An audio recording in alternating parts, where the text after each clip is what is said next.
श्रीमद् भागवत के 11वें स्कंद में 10वें अध्याय के 6ठे श्लोक में भगवान ने औद्धव को ये ज्ञान सुनाया है कि भक्त को, शिष्य को कैसा दिव्य ज्ञान प्राप्त करना चाहिए, कितना ऊंचा उद्देश्य रखना चाहिए। जैसे जो रोज नीम खाता है उसको जहर की असर नहीं होती, ऐसे ही जो रोज सत्संग का अमृत पान करता है उसको राग द्वेष के विष की असर नहीं होती। जैसे शुभ्र मंदार का वृक्ष के नीचे गजानंद का पूजन करके संकल्प करने से सिद्धि प्राप्त होती, अंगार चतुर्दशी का व्रत करने से और वो फल खाने से दिव्य विद्या और ज्ञान और धन की प्राप्ति होती है, ऐसे ही सतगुरुओं का ज्ञान और मनन करने से इन धनों को भी नन्हा बना दे। ऐसे अंतर आत्मा के सुख और अंतर आत्मा के धन की प्राप्ति होती है, जिसके आगे स्वर्ग का सुख भी कोई माना नहीं रखता है। कुछ सिद्धियां तो जन्मजात जीवों को प्राप्त है, जैसे गीद तो आकाश में दूर उड़ती है, फिर भी आकाश में उड़ती हुई गीद को हजारों फीट क्या हजारों मीटर दूर की चीजें दिख जाती है। तो ये सिद्धियां जीवों को छोटी छोटी प्राप्त होती है, लेकिन वो पेट पालू सिद्धियों में लग जाते हैं। सच्ची सिद्धि तो आत्म सिद्धि है। वो आत्म सिद्धि प्राप्त करने के लिए जीव को सुबह शाम भगवान के नाम का आश्रय लेना चाहिए, जिससे आत्मा परमात्मा का सुख और आत्मा परमात्मा का ज्ञान प्रकट हो, ऐसा अभ्यास करना चाहिए। जो कुटुंब में रहकर भजन करना चाहते हैं, घर में रहकर सुखी होना चाहते हैं, तो घर में कुटुंब में कोई क्रोध करे तो उस समय क्रोध के समय क्रोध ना करे, चुप धारण करे और अपना जप चालू रखे। मौका मिले तब क्रोध करने वाले को समझाए कि आप तो क्रोध कर रहे थे, लेकिन ऐसी बात नहीं थी, ऐसी थी। तो घर में क्रोध से जो शक्ति नाश होती है, वो क्रोध से शक्ति नाश होना बच जाएगी, वही शांति में काम आएगी। घर में पड़ोस में कभी कुछ हो गया और कोई रूठ जाए, अपने से नहीं बोलता है, तो प्रयत्न पूर्वक उससे बोले, इससे अपना अभिमान गलेगा और वैर गहरा नहीं उतरेगा। तीसरी बात, घर में या पड़ोस में कहीं वाद विवाद हो जाए तो चुप करे, वाद विवाद में शक्ति का क्षय न करे। और चौथी बात, किसी का तिरस्कार या अपमान न करे। सेवक सेविकाएं सेवा के बहाने भी किसी को यूं रवाना करते हैं, तो जरूरत तो होती है उन बेचारों को करने की, लेकिन कई बार मैं उनको टोकता हूं कि किसी का अपमान करने का व्यवहार न हो, तुम्हारी सेवा से किसी के हृदय में चोट ना लगे। तुम सेवा तो करो, व्यवस्था का पुण्य तो कमाओ, लेकिन व्यवस्था के बहाने कई बार ऐसा उतावला व्यवहार न हो कि सामने वाले के हृदय को चोट लगे। न्याय हो, अनादर हो, दोष मैं जीवन किसी का हो, लेकिन अपना चित्त को बुगाड़े नहीं, समझे कि संसार में ऐसा होता जाता है।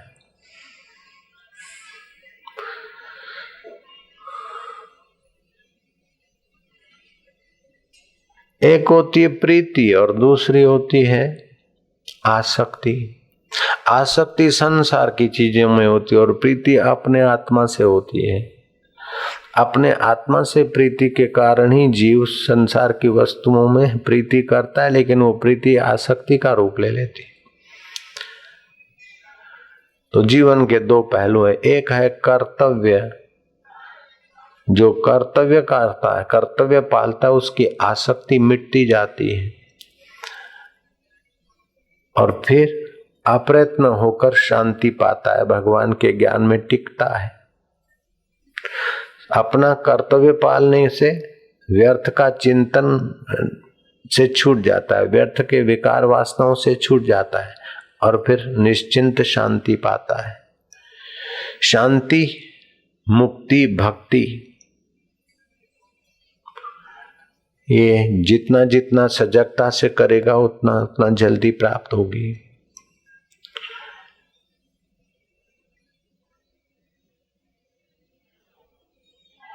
अपने चित्त को भगवान के नाम से और भगवान के ज्ञान से रंगा रखे।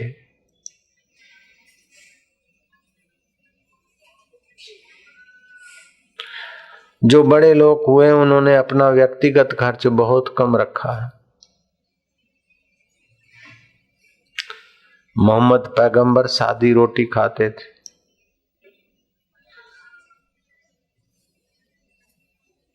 पानी भी 10 रुपए वाली बोतल नहीं पीते थे, सादा पानी पीते थे। जयराम जी। आज के छोरे कार्टून मंगा के रख लेते, क्या के पानी पी रहे हैं। अरे कमाने में कितनी तकलीफ होती है, कैसा होता, उड़ाया पानी। फ्रिज का पानी पीते, आगे चल के बीमारियों का घर होता है।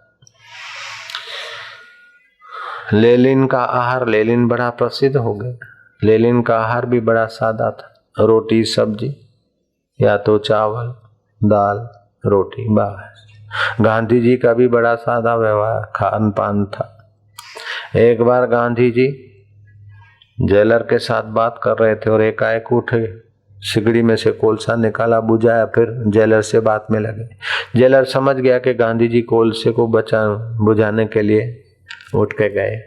जेलर ने कहा मैं 2 बोरियां कोलसे भेज देता हूं। गांधी जी जेल में थे, उन दिनों की बात है। गांधी जी ने कहा तू 2 बोरी कोलसे भेज देगा तो तेरे बाप का थोड़े है, तो सरकार का है, और सरकार तो गरीब गुरबों का, यहाँ तक कि कसाई घरों का भी टैक्स लेती है।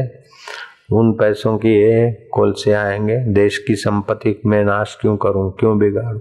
करकसर करना बुद्धि मानिए, बिगाड़ करना मूर्खों का स्वभाव है। डॉक्टर राजेंद्र बाबू राष्ट्रपति हुए थे, प्रथम राष्ट्रपति भारत के आजादी के बाद। यात्रा करते करते रांची पहुंचे, उनके पैर के तलवे पीड़ित हो रहे क्योंकि चप्पल घिस गई। चप्पल मंगाई, अहिंसक जूता घर से, गांधी हाट से, 19 रुपया। बोले अगले साल में लाए थे तो 11 रुपये, 19 कैसे? बोले ये जरा टिप टाप है। बोले मुझे पैर ढकने की फैशन करना है, जाओ 11 वाली लाओ। सेक्रेटरी जा रहा था, बोले ठहर तू जाएगा आएगा, 8 आने का पेट्रोल जल जाएगा। कोई आया है सत्संग सुनने को, मेरा भाषण सुनने को, अपन कल भी रहेंगे, उसी को थमा दे और वो बदली करके 8 रुपये ले आएगा। वो 8 रुपये मेरे गरीब गुरबे देशवासियों की सेवा में लगे, मैं बिगाड़ करके पाप का भागी क्यों बनूं। अगर आज के नेता राजेंद्र बाबू की नाई लोकहित का ख्याल करे तो प्रदेश में 200 करोड़ 400 करोड़ 500 करोड़ जमा करके प्रेत होके भटकने की दुर्गति से बच जाएंगे और देशवासियों की दुआ मिलेगी। जयराम जी की।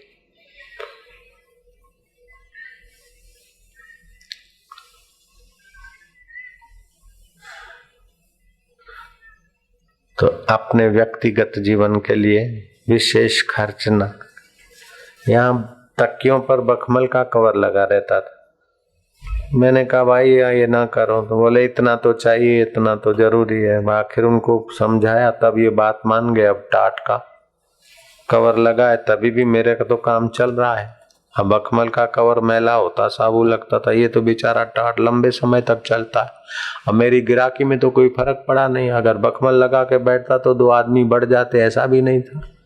अभी टाट तो का है तो अभी भी गिराकी तो फुल है, फिर काहे को मैं खर्चा ज्यादा करूं। जयराम जी की शो तो तभी किया जाता है जब गिराकी मंदी हो, ग्राहकों को बुलाना है तभी शो करो। अब ग्राहक तो ऐसे ही आ रहे तो शो में खर्चा क्यों करो भाई। जयराम जी की। नारायण हरि नारायण हरि।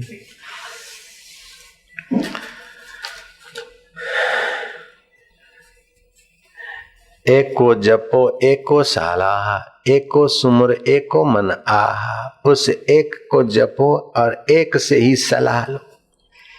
एक का ही स्मरण करो और एक की ही गति पे या आगे बढ़ो। एकस के गुण गाओ अनंत, उस एक परमात्मा के ही अनंत गुण है। सूर्य में चमक दिखती है तो उसकी है, चंदा में शीतलता दिखती तो उसकी है, नेता में सच्चाई और कार्य क्षमता दिखती है तो उसके अंतरात्मा की सत्ता है। गायक में कविता का सौंदर्य दिखता है तो उस परमेश्वर का, और बच्चा प्यारा लगता है तो उस परमात्मा की मधुरता से ही प्यारा लगता है। पक्षियों की किलोल बहाती है, फूल खिलते और सुहावने लगते तो उसको याद कर। दिखे तो अनेक लेकिन अनेक के पीछे उस एक का हाथ है, अनेक के पीछे जिस एक का हाथ है, एक की सत्ता है, एक का सामर्थ्य है, वो एक तेरा दिल बरदाता है। उसी एक की सत्ता से तेरी आंखें देख रही है, उसी एक की सत्ता से तेरे कान सुनते हैं, उस एक की सत्ता से तेरा नाक सूंघता है अनेक चीजें, लेकिन सत्ता एक की है। जीभ तेरी अनेक स्वाद लेती, लेकिन सत्ता एक की। ऐसे त्वचा तेरा अनेक स्पर्श करती है, तकिए का, फूल का, बेटे का, बेटी का, पति का, पत्नी का, लेकिन ठंडी का, गर्मी का, लेकिन सत्ता उस एक से आती।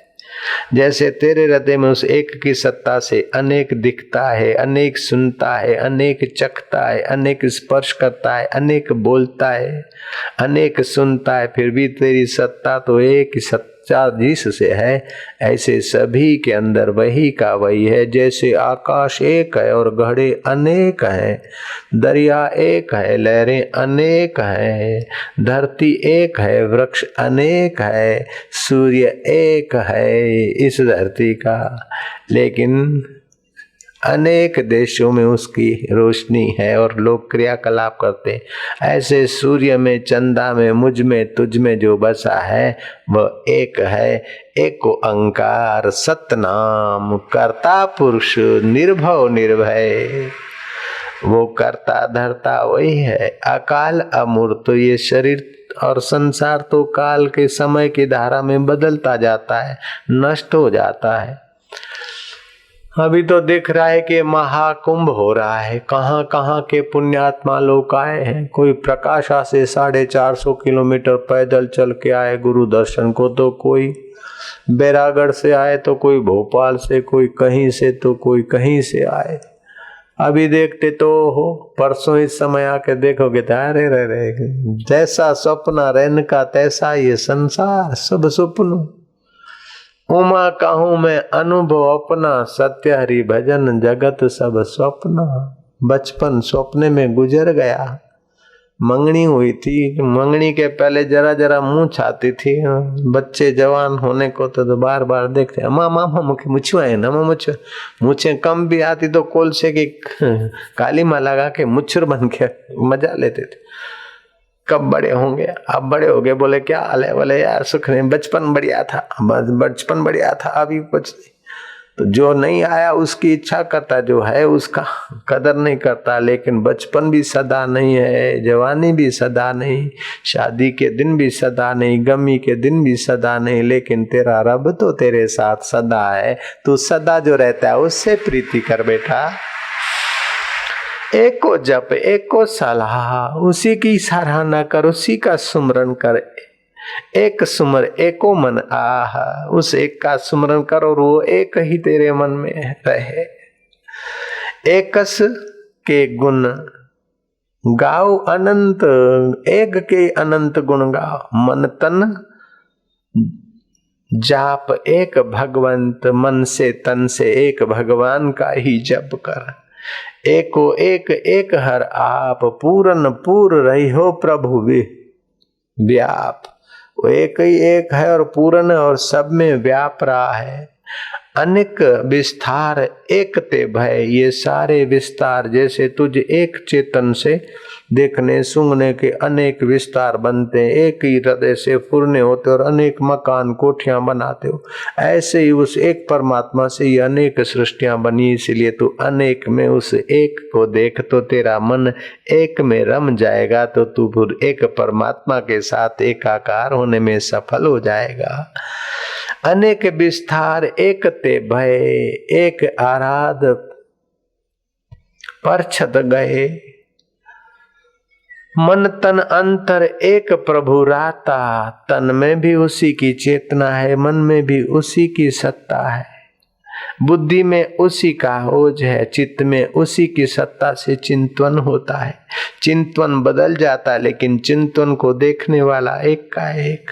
तन बदल जाता लेकिन तन को देखने वाला एक का एक। बीमारी आई, मैं बीमार हो गया, मैं तो मर गया, बीमार हो गया, ऐसी बेवकूफी मत कर भैया। बीमारी आई तो शरीर को आई है, तू उस एक से जुड़ के ये बीमारी आई, ये शरीर को तेरी सत्ता से बीमारी तो दूर होगी।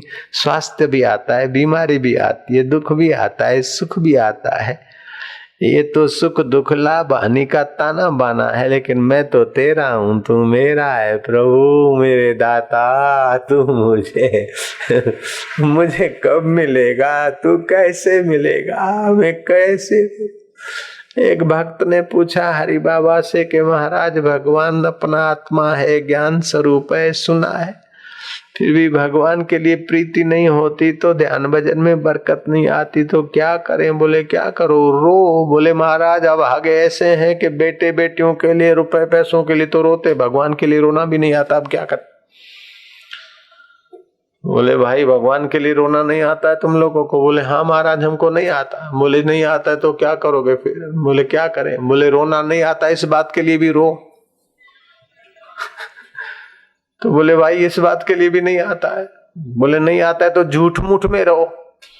ऐसा करके हरि बाबा स्वयं भी रोने लगे और चेले भी रोने लगे, तू कब मिलेगा? झूठ मूठ में ढोंग से तेरे लिए रोना भी नहीं आता, हम कैसे हैं? तेरी प्रीति नहीं जगती है, मरने वाले शरीर के को मैं मानते संसार के पीछे भटक रहे, तेरे लिए रोना भी नहीं आता, अब क्या करे भगवान क्या? झूठ मूठ में ढोंग में रोना चालू किया तो कुछ कुछ लोगों को सच्चा रोना आ गया। वो सच्चे रोने वालों के वाइब्रेशन लगे तो झूठे वालों का भी सच्चा रोना आ गया और आंखों में आंसू आने लगे और बोले आज तो बड़ा आनंद है, आज तो सत्संग में बड़ा मजा आया। कैसे मजा आया? अरे कि आज तो बाबा जी ने और हमने ऐसा सवाल किया बाबा जी से और बाबा जी ने हम सबको रुलाया है बड़ा। अब रो के उठे और मजा आया। मैं तुमसे पूछता हूँ, किसी के घर किसी की मौत हो गई है, बेटे की, बाप की, पत्नी की, किसी, और वो लोग रो के उठे और तुम बोलो कैसा मजा आया? ऐसा जाके पूछ, कोई घर से रो के उठे कुछ लोग और आप बोलो कैसे रो के उठे हूं, अब रोते ही हूं या रो के उठे, तो आप बोलना कैसा ठीक हो ना, मजा आ गया? मजा तो क्या आ गया, वो आपको मजा चखा देंगे। लेकिन भगवान के लिए विरह में रोने से भी हृदय पावन होता है और प्रेम से हंसने में भी हृदय पावन होता है। प्रिय संदेह प्यार में मिड़ई मिठाई, काने कड़ाई, चखी जे चाह करे। रोना है तो उसके आगे रो के रोना नहीं आता है, हंसना है तो उसी को दुलार करके कैसी तेरी लीला है, कैसा तेरा खेल है। कहीं कीड़ी में इतनी सी खोपड़ी और उसमें भी ज्ञान स्वरूप के साथ छत पे चलती है, कैसा है? ट्रैक्टर का बाप भी छत पे नहीं चल सकता और तेरा ये इतना सा कीड़ी जंतु छत पे चल रहा है, हाथी भी चढ़ जाता है इधर। कैसी तेरी लीला, वाह प्रभु तेरी लीला। बच्चे का प्यार देखो, कोलाहल देखो, देखो बढ़िया देखो कि कैसा इसमें बच्चा होगा तो प्यारा लग रहा है। तू कैसा है मुझा पुट्टा, मुझा सोनू पुट्टा, मुझा अच्छा बल्ला बब्बला गया अली मुंह में पिचकारी हणंदे। हाँ, जो प्यार भगवान के नाते करना चाहिए वो अगर ममता के नाते बेटे को प्यार करा तो बड़े होते मुंह पे पिचकारी मारेगा। अब काय की पिचकारी मारेगा मैं नहीं बोलूंगा, आप समझ जाना। जो भरोसा ईश्वर पे करना चाहिए, ईश्वर के नाते जो प्रीति करनी चाहिए, वो अगर तुमने ममता के नाते की कि बेटा बड़ा होगा, बहू लाएगा, मेरी सेवा करेगा, मैं दूध पानी मांगूंगी, दूध का प्याला बहू रानी लाएगी, अरे पानी के बदले कहीं मुसीबत का प्याला भी सुना देगी। बेटे को पालो पोसो, लड़की बड़ी होगी घर का काम संभालेगी, मैं आराम से भजन करूंगी। अरे माई छोड़ दे, लड़की तेरी नहीं बाबा हमारी लड़की है। अरे लड़की तो जमाइयों की डिपॉजिट है बेटी, और लड़के आजकल के बहुओं की डिपॉजिट है। तू तो खिला पिला के पढ़ा लिखा करे, डिपॉजिट उनकी वापस करो और क्या करेगा। और धी ले जान दे जमाई और बेटे ले जान दिए बहू, और तेरा ये बॉडी तो शमशान की डिपॉजिट है, लेकिन तू आत्मा और परमात्मा का सनातन सपूत है, तू उससे प्रीति कर। गुरु बिन ज्ञान न उपजे, गुरु बिन मिटे न भेद, गुरु बिन संशय ना मिटे, जय जय जय गुरुदेव। तीर्थ नाए एक फल, संत मिले फल चार, सतगुरु मिले अनंत फल, कहत कबीर विचार।